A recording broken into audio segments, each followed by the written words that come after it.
deliver you or something? Yeah, he delivered me. Uh-huh.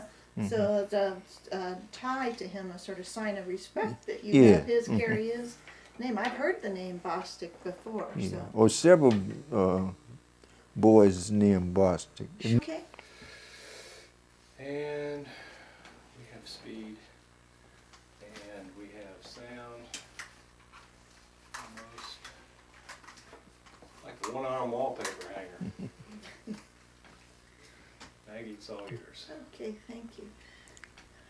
Today, Martin Luther King Day, 2005. I am speaking with Mr. John or Johnny Bostic Mathews. And can you tell me your address, Mr. Mathews? 445 Harris Street Northeast, Aiken, South Carolina. Now, we're in that house right now. Is this the house you grew up in? Or?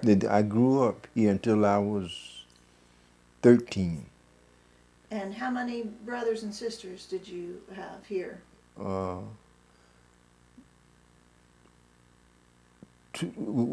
When I was born, it was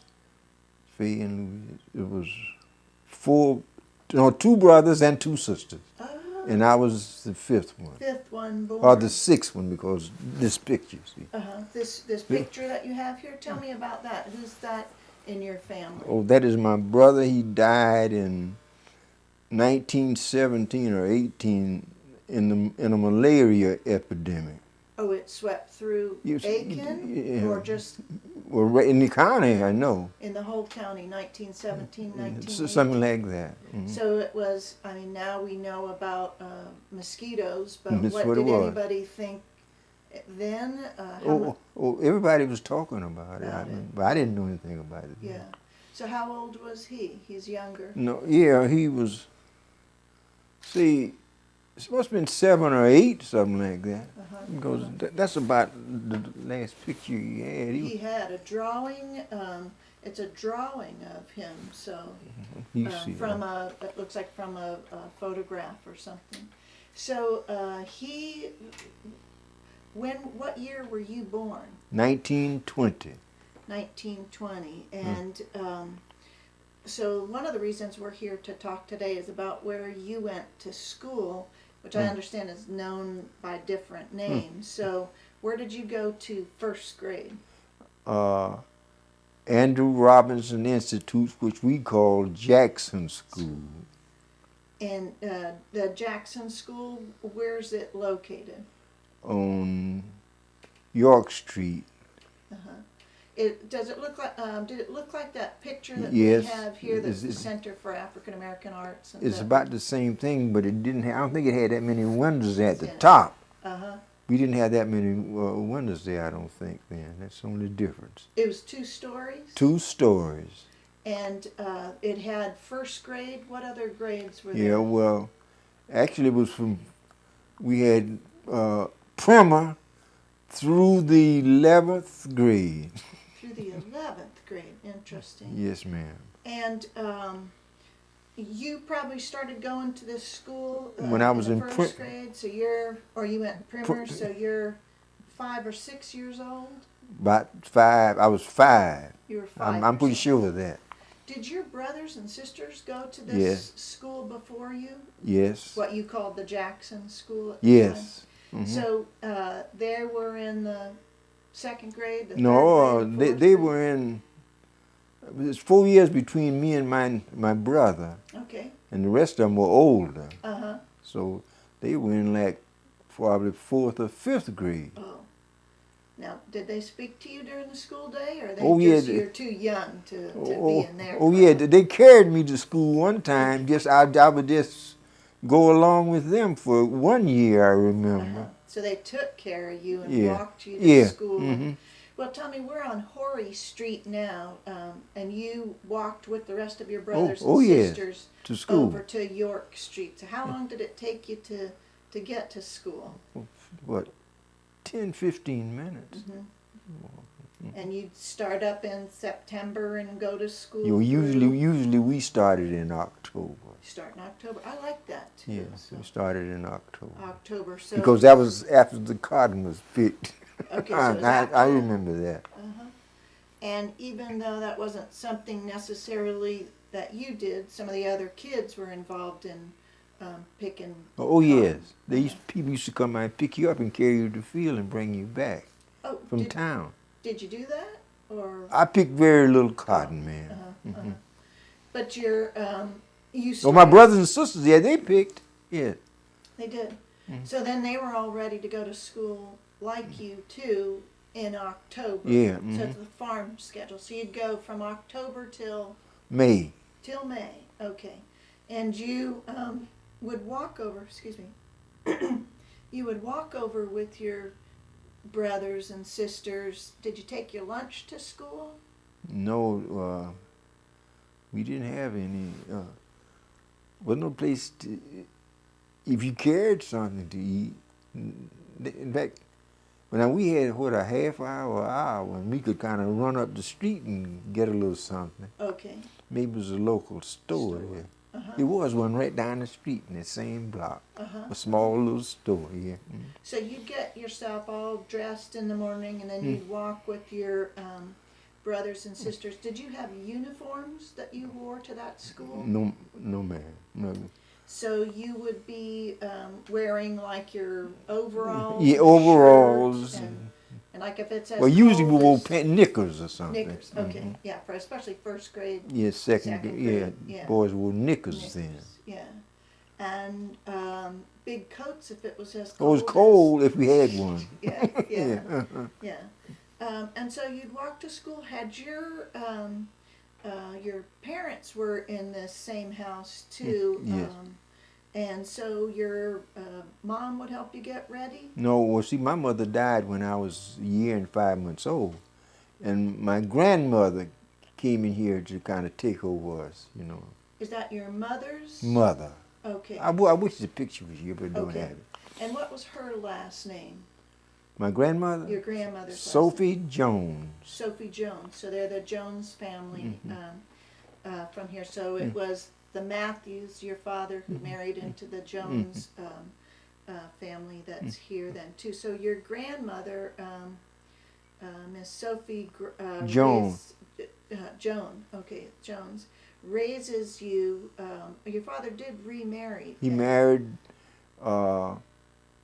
probably before I went to school, so probably 1923 he probably married her because he had a daughter. I think Annie was born 1925. So then you've got That's my another- stepsister now. So Annie is a stepsister. Yeah. She's now younger than you are. Yeah, by I 2. think 5 years. It's about 5 years between Annie and her. And younger than your youngest brother that we've got Yeah. a picture of here too. But now he had 2 more children by that Okay. marriage. Okay, so plus 2. So now you're not the youngest child here that's off to go to school, but Annie probably wasn't going to school No, she when didn't you go to school. started first. That's right. First That's grade. right. Okay. Mhm. So you're going with your older brothers and sisters, the 4 of them that are ranging in different ages. Did they wear uniforms to school? No, we never wore any school uniforms at all. Okay. And then tell me about the building itself. When you got up to the building, were there kids playing around is the playground in front, on the side, in the back? What was the neighborhood like around? Oh, well, there wasn't much. There was a little basketball court there, but it wasn't much place to play. You know, right around the school. That's all it was. Okay. So did you go right into the school rooms and classrooms, or did you stand outside and No, we could go in the classroom whenever we got there. there? Okay. Because a good. lot of us was kind of straggling. They would be late. Yeah, which you don't want to be late to school. do. So, all right. And did your the primers and the second grade all through that? Did you stay in the downstairs classrooms, or did Yeah. you go in the upstairs classrooms? There were no classrooms upstairs, ma'am. Okay. The upstairs was just an auditorium. Uh-huh. And I think it had stairs to go up. And why did you go up to the auditorium? Tell me about some occasion you Oh, might to have had. have just activities. Everybody could go to the auditorium, you know. So they'd call like to in- have little services and stuff. We used to have plays up there. They had a stage up there with chairs in it, or benches. And the children would perform, or it was Yes, adults? yes. Uh-huh. I mean, everything. Yes, ma'am. Everybody would perform. And you had services. So what was the religious denomination of the school? When I you think were that was there? Episcopalian. It was Episcopalian. I think so. Was your family Episcopalian? No, we are Baptists. Baptist. So how did it get to be that this Baptist family got over to this Episcopalian school? Well, everybody went to school and they paid by the week. Yeah. I So mean, anybody could go to the school. It wasn't just Episcopalians, but it probably was sponsored or something by the Episcopalians. Right. And then it's a private school. It was private then. 'Cause I don't think the state, if they gave them any help, wasn't much. Uh-huh. And the other students at the school, were they, I know your brothers and sisters were there too, but were they also kids from your neighborhood? Yeah, here? everybody. You had a mixture of kids there. Uh-huh. Yeah. You And then knew each other? Oh yes, everybody knew each other, and we paid a tuition. I think the top tuition. And this might sound ridiculous, but probably the top tuition was 25 cents a week, and I think that I'm pretty sure that was the top, because some people like paid a dime or either a nickel. That's the truth. So you might have had 25 cents for your family or for you think? What do you think? I don't think well, it wasn't a quarter for me. No, I think it might have been a dime. So it might have been for your whole family that it cost a quarter. If you Well, got, you see, with my father, see, it was 4 of us going there. Huh. He didn't pay too much. He didn't pay 50 cents a week. Interesting. Now, tell me about what your father's background. He had lived here. Your father, Mr. Mathews, and what was his business? He was a butcher. He had his own. He sold fresh meat in a store right on Lawrence Street. And on Lawrence Street, today we have several different major businesses. Yes, well, what would have been that location where your father's butcher shop? it was on the corner of Richland Avenue and Lawrence Street, but it was on Lawrence Street, 2 doors from Richland Avenue. Interesting. And was it all African American businesses that? No, Chris Chilakis was on the corner. He had a grocery store. Miss Ida Ephraim, she had we call it a dry goods store. Sell clothing and stuff. Material. And oh yes, material. And my father's market was next. B.E. Hare had his construction office next door, and the next door was a colored man, had a plumbing shop. His office was there, where his place of business.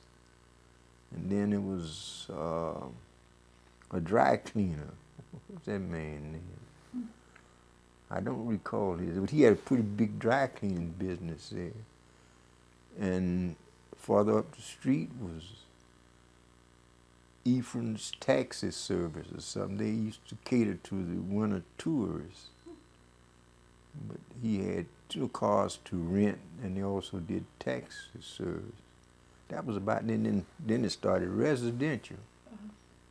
The taxi service, was it by horses or by cars? No, by cars. 1920s, Yes, he had nice cars, like big cars. And you said the businesses were mixed between African American? Yes, businesses all and that place white? from Richland Avenue, where I was telling you, up to where Ephraim had that taxi business, and we called it a taxi business. That was black and white. Like I said, Mr. Timothy Lewis was the plumber, and my father. Now that was only. Oh, yeah, there was a barber shop. There was a barber shop and a bicycle shop, right in that one block. Interesting. across the street was Holly Motor Company. They sold new cars. It was Holly Motor Company.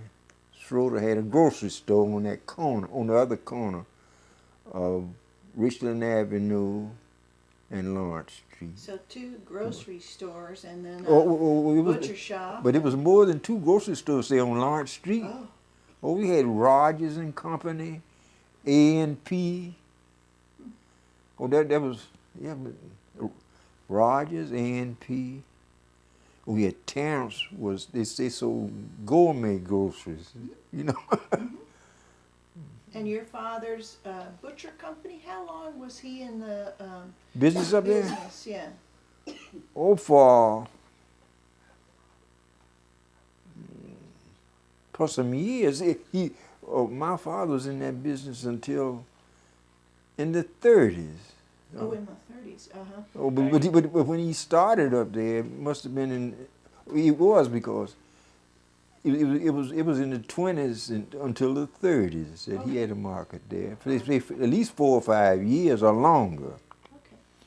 Yes, I sir. apologize.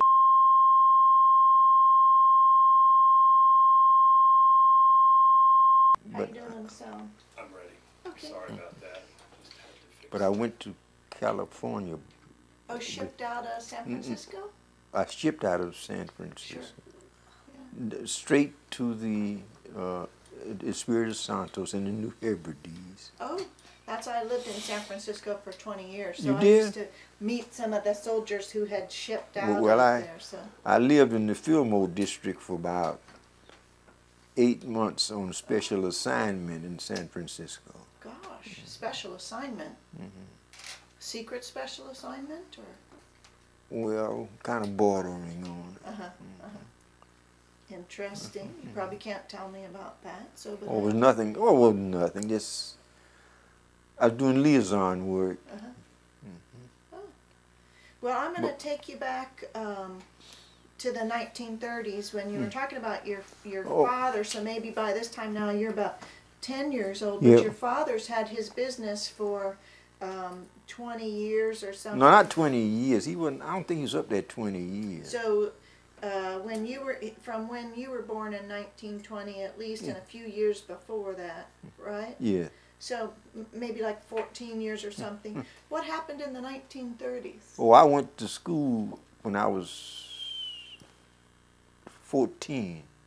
I went to live with my uncle in Pennsylvania, and I lived with him for 4 years. I went to high school there in Ardmore, right outside of Philadelphia, where Bryn Mawr College is. I know where it is. Yeah. But, Well, I lived in Bryn Mawr.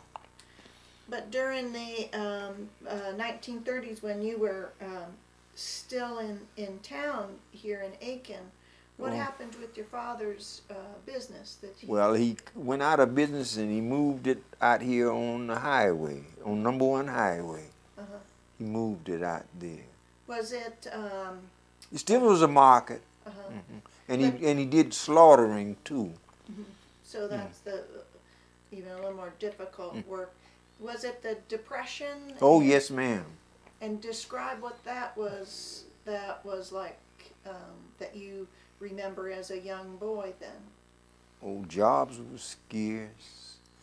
People were working in the lumber mills and stuff, where they bring trees in and cut them up into, slabs of, wood. And they would pay those people at that lumber mill, they were getting 10 cents an hour. I know this. This is really, and they would work, say, from,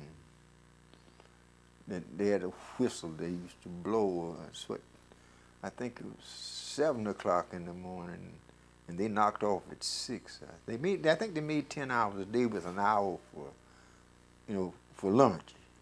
But they would pay 10 cents an hour. People working in the lumber mill, and that's all they were making. Say $5 a week, But $5 and a half, $5.50, and they had families. They took care of them.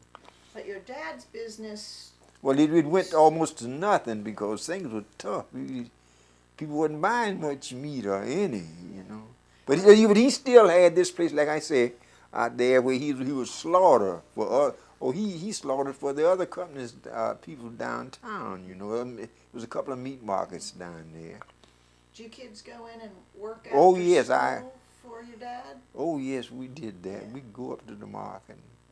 And then did your at other times of the year, you said like your older brothers were picking cotton or something, doing other kinds of jobs, trying to. Oh yeah, we always did that. All of us, when there was something to do. What about that man who ran the taxi company during the Depression? What did he have business? Well, he had in the wintertime, that's where he probably did most of his business. He would rent those cars out. He had some pretty nice cars, you know, like big Buicks and stuff. Interesting. So he still had. He was in business. Oh yeah, he survived the Depression. Interesting. All right, so we'll go back to your school now, so kind of get an idea of what the town was like and what your school was like. Do you remember any of the books that you used to read, or what any of your teachers were like at this Jackson or Emmanuel Institute? Well, I remember most of those. Can you tell me about your teachers or your books or what you were learning? Well, at first we just had a reader, you know, in first grade. Second grade you had, I think, the reader or either the speller, and you had arithmetic, and I think we had geography in the second grade.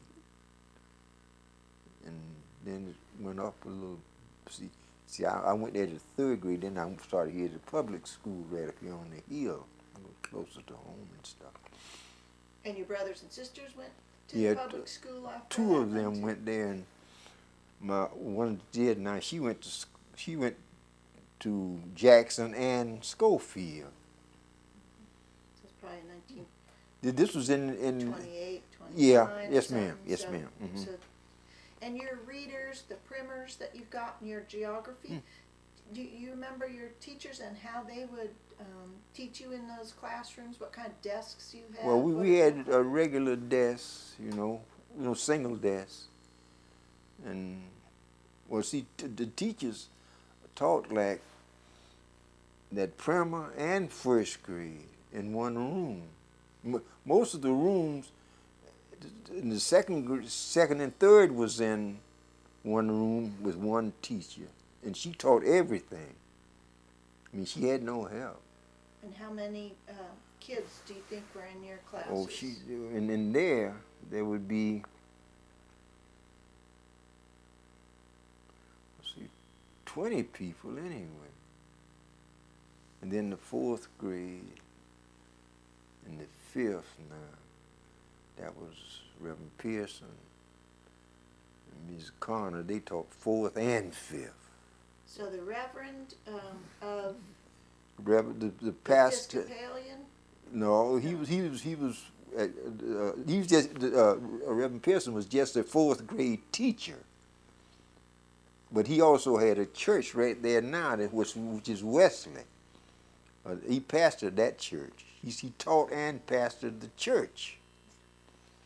And all of your teachers for even the different grades, they're all African Americans from this town?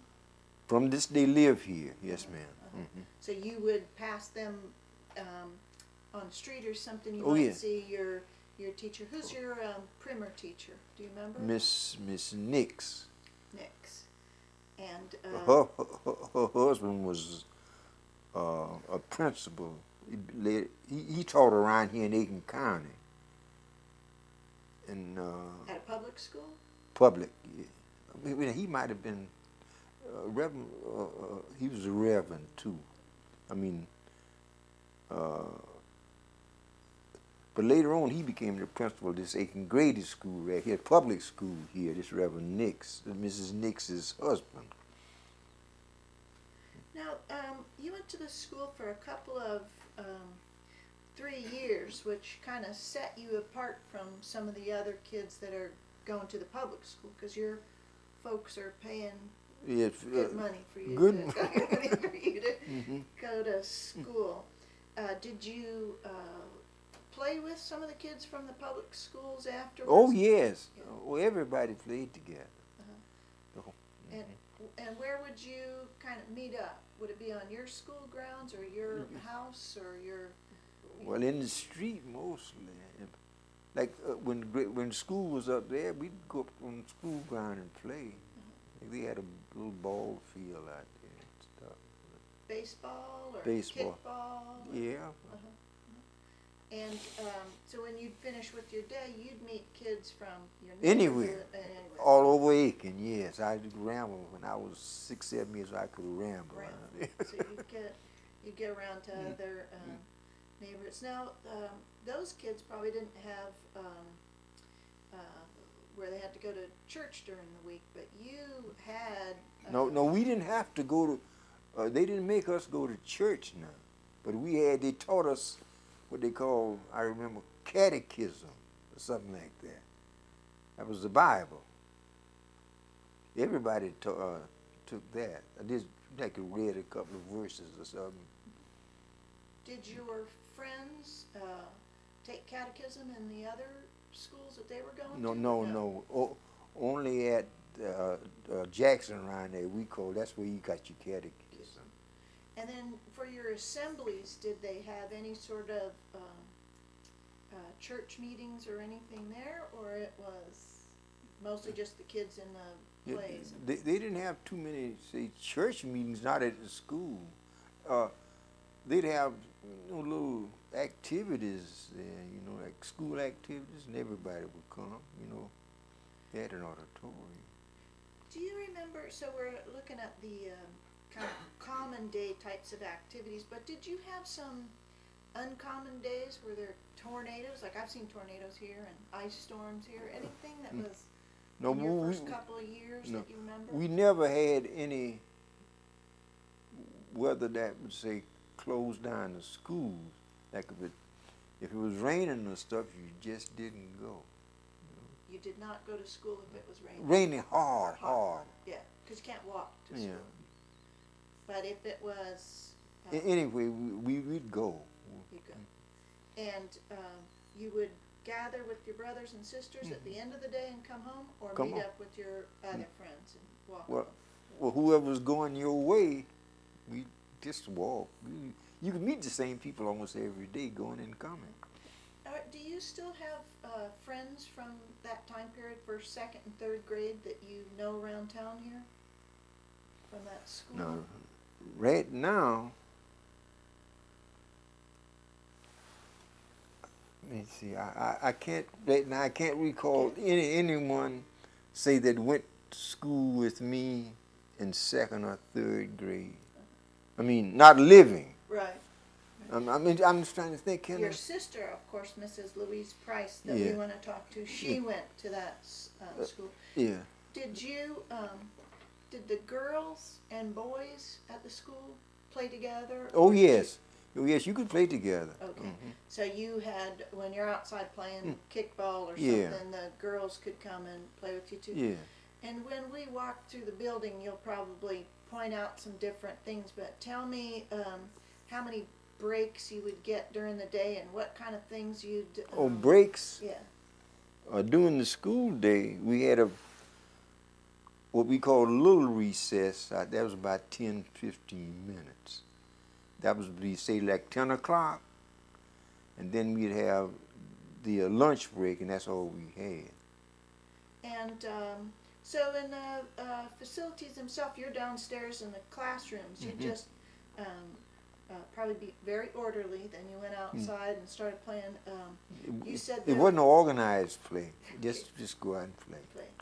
And you might go into town to get your... Yeah, at lunchtime we might run uptown to maybe pick up something. But not many people. You just didn't leave. So a lot of people didn't eat lunch, really. Right. But you'd go to maybe your dad's shop Yeah. too and say hi to him. Yeah, and he'd give us a nickel or something. Or have something there, a couple of sandwiches for us, We'd go back. Yeah. You could do that during lunch. But a lot of kids weren't eating lunch. You'd just go to... Oh, a lot of them didn't bring any lunch yet. And there was no cafeteria or nothing. They did not cook food anywhere there? No, there was no place to. Well, next door in that boarding school, but we didn't go in there. That was off limits. So nobody went in there. Tell me about that. So there was, next to it, there's a boarding school on one side. Two-story. Church on the other side. And church was on the other side. Tell me about the boarding school. Well, Who boarded? they didn't have very many. Like kids were in the county, you know, and they would have to pay. I don't know how much they were paying. And in the boarding school, that was a different school than your school? No. That was Emmanuel. Okay. Same thing. So they'd come over and take classes, but they would live in the boarding. Yeah, part, that's and I'm pretty sure they were fed there, you know. Mm-hmm. Probably given breakfast and dinner. But you're not paying that kind of tuition to get that. No, that 10 or 15 cents, maybe a quarter, just to go to school. Okay. Which was even different than the kids in the public school that they had gone Well, the public school, we didn't have to pay. They didn't pay anything. They built a public school right here. We didn't pay anything to go there. We call that free school. Free school. Oh, it's called free school because there is a freedom school here. So. But now that was supported by the state or the county or something. Did you ever think that any of the schools that were around where there were white kids going to the school, that was something you wanted to do or had aspirations or thought about it in any way? Or did you stay away from those schools? Did you go? No. We didn't mix at all.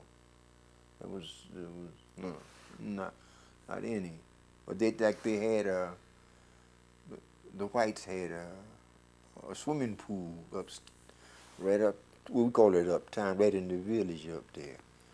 And we used to walk by there and take a peek in there and go on about our business. But we didn't have no swimming pool or nothing. And the school that was uptown, did they have to pay for their school? Was that I think, no, that was state-supported school. That's where the library is now. That was the high school. But the library is now, that was for white only, though. for whites only? And even the park where they used to play football, and Eustace Park we called it, that was for white only until sometime in the 30s. In 38 or 39, they opened up the park to the black schools, let them play football down there. Did the black football players ever play the white football players? No, it was just something we got up.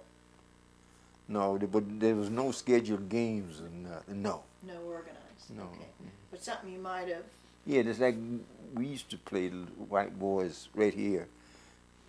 Out there in that it was almost a pond, but it was a pasture where they had cows and stuff. We have a ball field out there. We'd pick up sometime and just every now and then and play a game. But it wasn't organized, just. Right, the city's not sponsoring. Oh, it, no, wasn't nothing sponsored. Okay. When you got home after a day at school, tell me what you, before you went out and played, did you come in and have a snack and kiss your mom, or did you just not come in till it got dark? We could play, but see, we had chores to do like in the house like this. See, we had 10 people here eating and sleeping one time. We'd have to get the wood in. But we had stoves and fireplaces. We had to get a lot of wood in. That was, as we grew up, if you wasn't working, you had to get that wood and stuff in everybody. So you're almost the youngest, but then some other younger ones come along. So your jobs, three of them, yeah. Your jobs might have changed as you got. Yeah, as you started working, see, you didn't have to do a lot of things, but you have to chip in a little something for the groceries. So tell me what the jobs you remember doing. You remember gathering the firewood, probably a little bit older than first grade. Yeah. What other sorts of things tasks and chores? That was about all I did. I mean, Heavy work. what's that? We like washing dishes. My sisters and my stepmother and them, they'd be cleaning up the kitchens and cooking and stuff. I mean, You'd be smelling it and waiting for the food. oh, I'd be waiting, but I could ramble all over town then, playing, you know. And so then you'd come in when it was at dark and you'd have your dinner and did everybody, all 10 of you gather at one time? Yes, at one time. At the same time Mm. for dinner every night? Mhm. Did your father or mother say a prayer, or did Oh you all yes, pray? we prayed all the time. Uh-huh. Every meal we prayed, thank for the food. Yeah. And so even during the Depression, my guess is you probably had meat on your table. We had more meat than anything else. It's quite unusual then. And then about what time did you go to sleep to end your day as a young boy? Oh, at dark we had to be home. I mean, oh yeah, we were here. I mean, And no TV, so you're not. oh sitting no, around no watching TVs. Did you? A little radio. During the latter part of the Depression, say 30, say 6 or 7, 35 or something like that. You'd listen to the radio. No, we had a radio. We both. 3 minutes. Okay, I'm actually just finished up, but I'd be interested if you could sometime join us so we could walk through the building and you could point out some things that you could do, you could remember, if you would like to do that with us sometime. I'll do it at your convenience. Let me know before. Okay. Well, thank you. I think we did get a picture of what Aiken was like and a little part of what your life was like at that time. So if we could continue on at another point, I would sure appreciate that. Well, anything I can do, I'll do it. I mean, I kind of understand what you're trying to do. Trying to get everybody's But that. personal story. Yeah. So we want to know, when you see something like a building like that, it just doesn't, it's beautiful and it's got some sort of life you can tell from the outside, but we want to know what happened inside your memories too. There, I mean, like I say, as I recall, I don't think we had that many windows. See, that place has been remodeled. I mean, a lot of times. Yeah. Because the church even, they moved that church, they relocated it. Well, we'll take a tour in that building soon. So I Well- should thank you for your time today, though. Well, that's all right, ma'am. I hope I've contributed something. It's all right. Yes, sir. Yes, sir. So I'll unhook you so you can But don't, move around. well, you just don't worry about fixing things up. Oh, we're going. Hey, wait a minute. You don't.